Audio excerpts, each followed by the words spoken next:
अस्सलाम वालेकुम एवरीवन।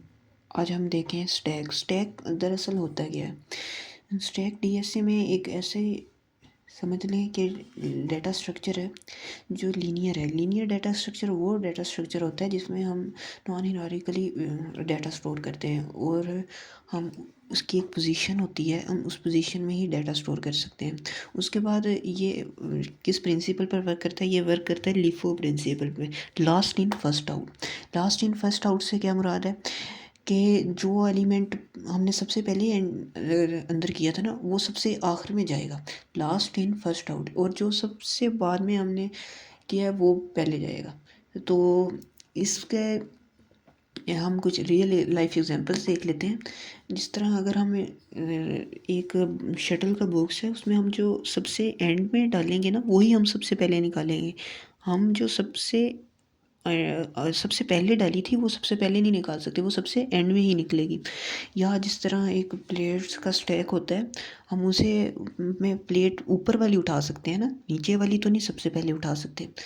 तो ये स्टैक्स की रियल लाइफ एग्जांपल्स थी।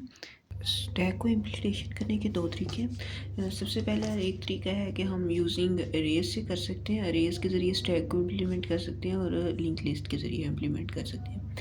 लिंक लिस्ट हमने पढ़ा है, ये भी एक डाटा स्ट्रक्चर है और अरेज भी एक डाटा स्ट्रक्चर है। तो हम दोनों के साथ ही स्टैक को इम्प्लीमेंट कर सकते हैं।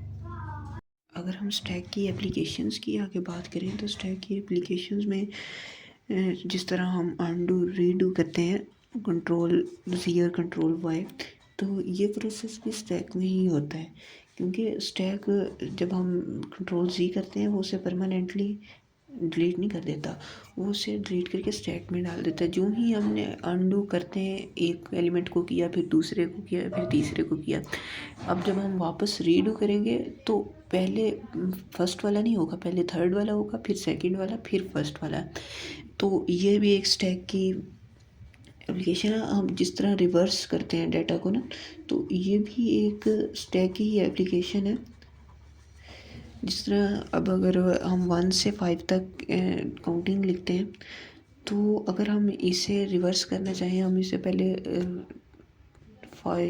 रिवर्स करेंगे 1 2 3 4 5। 5 सबसे एंड में आया है, लास्ट इन 5 है, तो फर्स्ट आउट कौन सा होगा? 5 होगा, ना कि 1 होगा, क्योंकि 1 तो हमने सबसे पहले उसमें इंटर किया था।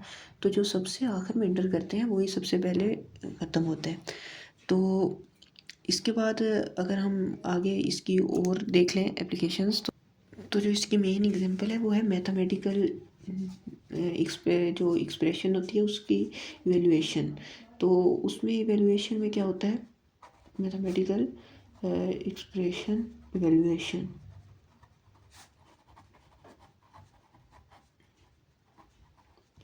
इसमें हम देखते हैं कि जो रिज़ल्ट है ना, स्टैक में जाता है और स्टैक्स के बाद पहले वो इनफिक्स नोटेशन होता है। इनफिक्स नोटेशन वो होता है जिसमें ऑपरेंड जो है वो, जो ऑपरेटर है वो ऑपरेंड के दरमियान में हो। जिस तरह अगर हम लिखते हैं एक ए प्लस बी, तो ये इनफिक्स है, ठीक है, क्योंकि जो ऑपरेटर है ना, वो ऑपरेटर जो है वो ऑपरेंड्स के दरमियान में है। और पोस्ट फिक्स क्या होता है? जिसमें जो ऑपरेटर है वो ऑपरेंड्स के बाद में आता है। जिस तरह हम इसकी एक एग्जांपल देख लेते हैं, ए बी प्लस, ये है पोस्ट फिक्स। पोस्ट फिक्स में अब ये देखें ना, जो ऑपरेटर है वो ऑपरेंड्स के बाद में है, तो ये पोस्ट फिक्स की एक एग्जांपल है। तो सबसे पहले जब हम इनफिक्स नोटेशन देते हैं ना इसको, तो स्टैक उसको पहले इसमें कन्वर्ट करता है पोस्ट फिक्स में, पोस्ट फिक्स के बाद उसका रिज़ल्ट देता है। जिस तरह अगर हमने उसे दिया 5+3, एक ऑपरेशन है परफॉर्म करने के लिए 5+3, अब स्टैक इसे चेंज करेगा इनटू पोस्ट फिक्स में। पोस्ट फिक्स में किस तरह करेगा? 5 3 प्लस, और फिर इसका रिज़ल्ट हमें शो करेगा 8। तो ये होता है इसकी इम्प्लीटेशन एप्लीकेशन जो है स्टैक्स की। इसमें ये होता है कि ये जो हमें कैलकुलेटर पे जिस तरह हम करते हैं, तो वो याद रखता है कि पहले कौन सा करना है, फिर कौन सा ऑपरेशन परफॉर्म करना है, फिर कौन सा करना है। तो वो सब इसके ज़रिए करता है, स्टैक के ज़रिए। तो अब इसमें कुछ प्रायोरिटीज़ भी होती हैं ऑपरेटर्स की। हम इनके ऑपरेटर्स की प्रायोरिटी भी देखते हैं। जो सबसे बड़ी वो होती है प्रायोरिटी होती है वो होती है पावर, पावर हाईएस्ट प्रायोरिटी होती है। उसके बाद जो होती है वो मल्टीप्लाई और डिवाइड की, ये होती है इसके बाद इसकी। और जो सबसे लोएस्ट होती है, लोएस्ट में प्लस और माइनस आता है, ये लोएस्ट होगी इसकी प्रायोरिटी। तो ये है स्टैक में जब हम परफॉर्म करते हैं मैथमेटिकल एक्सप्रेशंस, तो ये इनकी प्रायोरिटीज़ हैं। अगर हम देखें तो स्टैक्स में कुछ ऑपरेशंस हैं, जिस तरह एक ऑपरेशन होता है स्टैक का, पुश। पुश मीन के अगर हमें स्टैक में कोई चीज़ ऐड करनी है तो हम पुश को यूज़ करते हैं।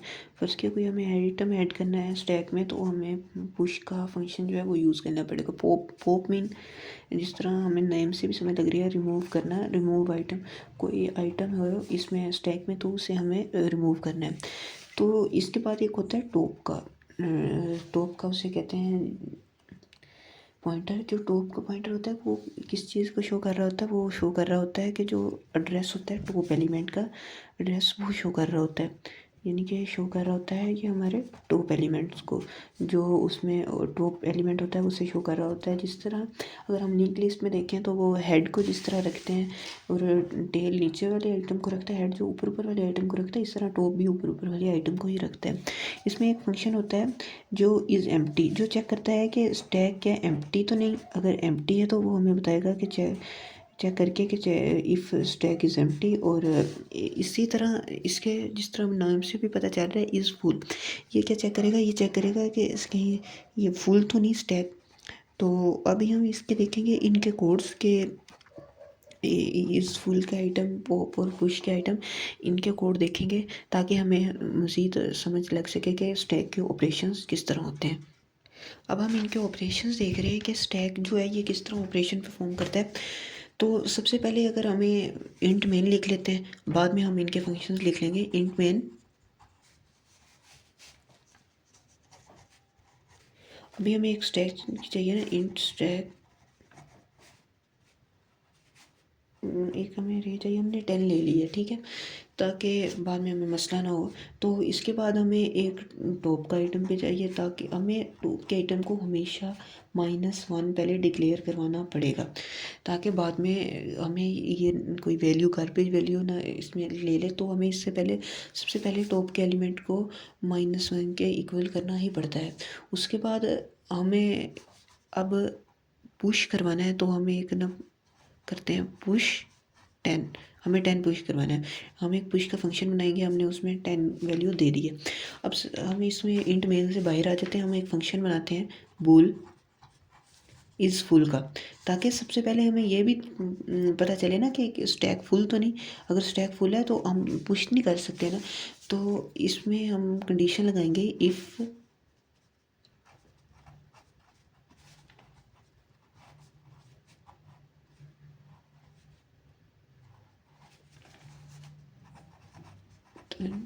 ट्रू।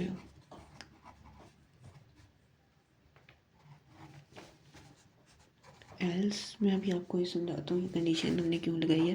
Return false. अब ये साइज़ क्या है, वो कहता है कि जो टॉप है ना वो साइज़ -1 के इक्वल है, साइज़ -1 से बड़ा है, तो हमें ये रिटर्न ट्रू करवा देगा। अब इसका क्या मतलब है कि स्टैक है ना जो, वो साइज़ क्या है, साइज़ ये है, ये 10। अगर हम इसे 9 भी लिख सकते हैं, इसके जगह पे हम 9 भी लिखते हैं तो भी चलेगा। टॉप जो है 9 से बड़ा हो यानी कि 10 हो, तो फिर ये इस तरह होगा कि ये हमें ट्रू वैल्यू दे देगा, नहीं तो एल्स हमें रिटर्न फॉल्स कर देगा। ताकि हमें जब पुश का हमें फंक्शन बनाना है, हमें उसके लिए सबसे पहले ये पता होना चाहिए कि स्टैक फुल तो नहीं है। स्टैक अगर फुल है तो फिर हम कोई आइटम पुश भी नहीं करवा सकते ना इसके अंदर। तो हम इसके बाद एक और फंक्शन बनाएंगे वाइड पुश का, डी, ये 10 है ना, ये इंट डी, हमें यहाँ एक डी को इंटीजर वैल्यू एक हमने इनिशियलाइज करवा दी जो 10 हमें ऊपर से देगा यूज़र, तो वो हम इसमें पुट करेंगे। हम अब इसमें सबसे पहले देखेंगे कि इफ़ इज़ फुल, कि इज़ फुल जो है वो अगर ट्रू नहीं है, फॉल्स है, तो ये चलेगा। Top is equal to top plus one, ये टॉप देगा टॉप प्लस वन पे अगला आइटम आएगा ना जो हम रखेंगे तो उस पर चले जाएगा, और जो स्टैक है उसका टॉप जो है वो इक्वल कर देंगे हम डी के, ताकि उसे वो डी की वैल्यू दे दे। हमने टॉप को टॉप प्लस वन के इक्वल कर दिया और उसको वैल्यू दे दी स्टैक की। अगर हमें दूसरी कंडीशन हमने देखनी है कि एल्स अगर वो ट्रू होती है इज़ फुल, यहाँ जिस तरह साइज़ -1 से बड़ा है टॉप, तो फिर हमें ये क्या करेगा, एल्स हम एल्स में लगाएंगे सी आउट ओवरफ्लो, हम बता देंगे कि भाई आपका जो स्टैक है वो ओवरफ्लो कर रहा है। इसी तरह हम देखेंगे अब दूसरा इज़ एम्प्टी का और पॉप का फंक्शन, उसमें हमें अंडरफ्लो करवाना पड़ेगा। अच्छा, अगर हम देखें अब इज़ एम्प्टी के फंक्शन में, तो जो इज़ एम्प्टी का फंक्शन है हम सबसे पहले इसी के साथ ही उसे बना देते हैं। तो बोल इज़ एम्प्टी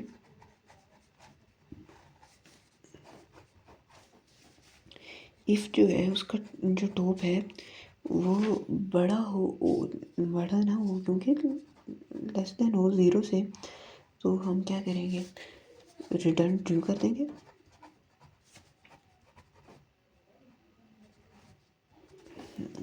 अगर है एल्स हम क्या करेंगे, उसे रिटर्न फॉल्स कर देंगे।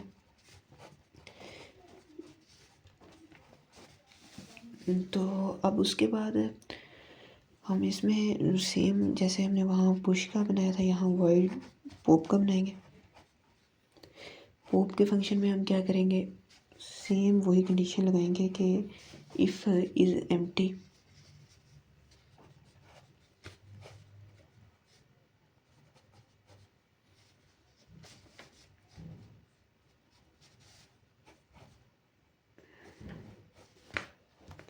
अगर ये एम्प्टी नहीं है तो फिर हम इस तरह करेंगे, सी आउट करेगा सबसे पहले वो जो स्टैक का टॉप है उसे,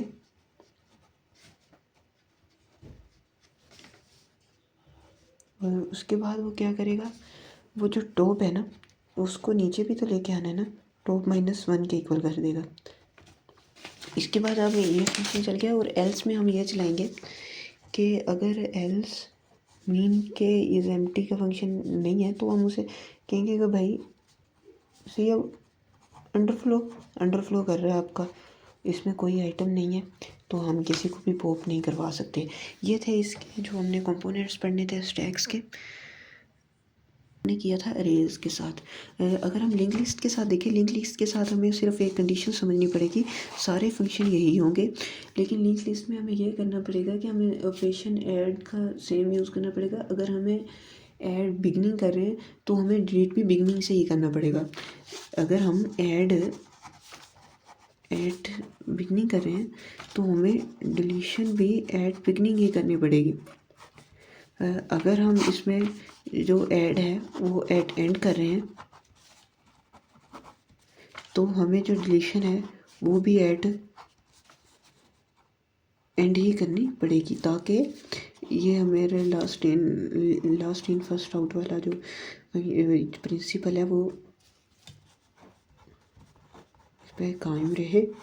इस वजह से हमें ये करना पड़ेगा।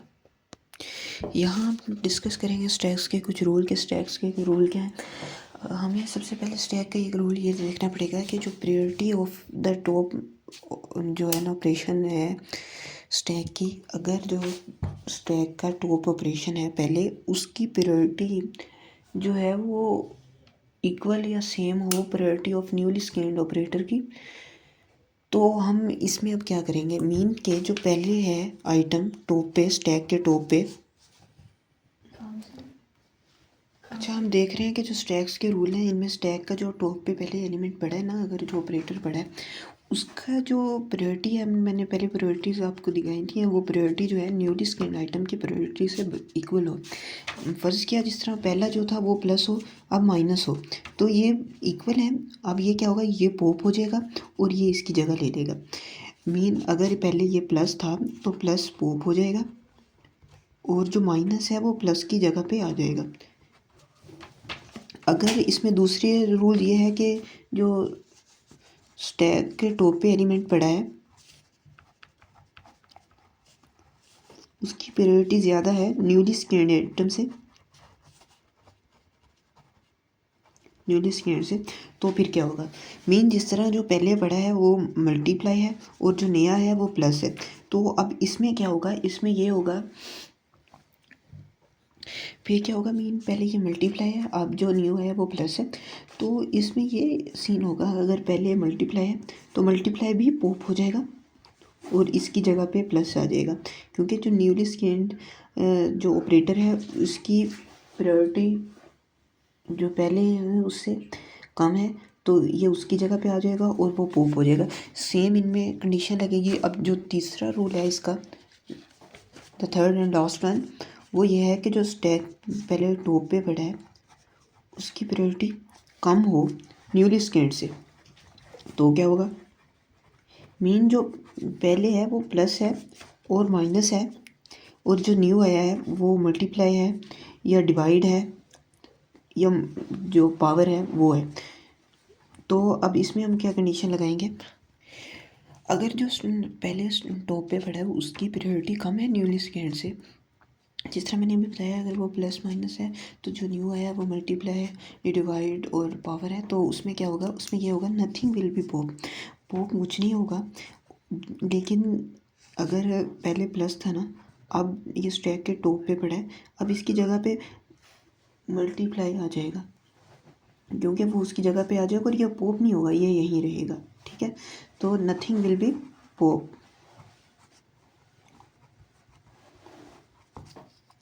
ये थे कुछ रूल्स स्टैक को समझने के लिए।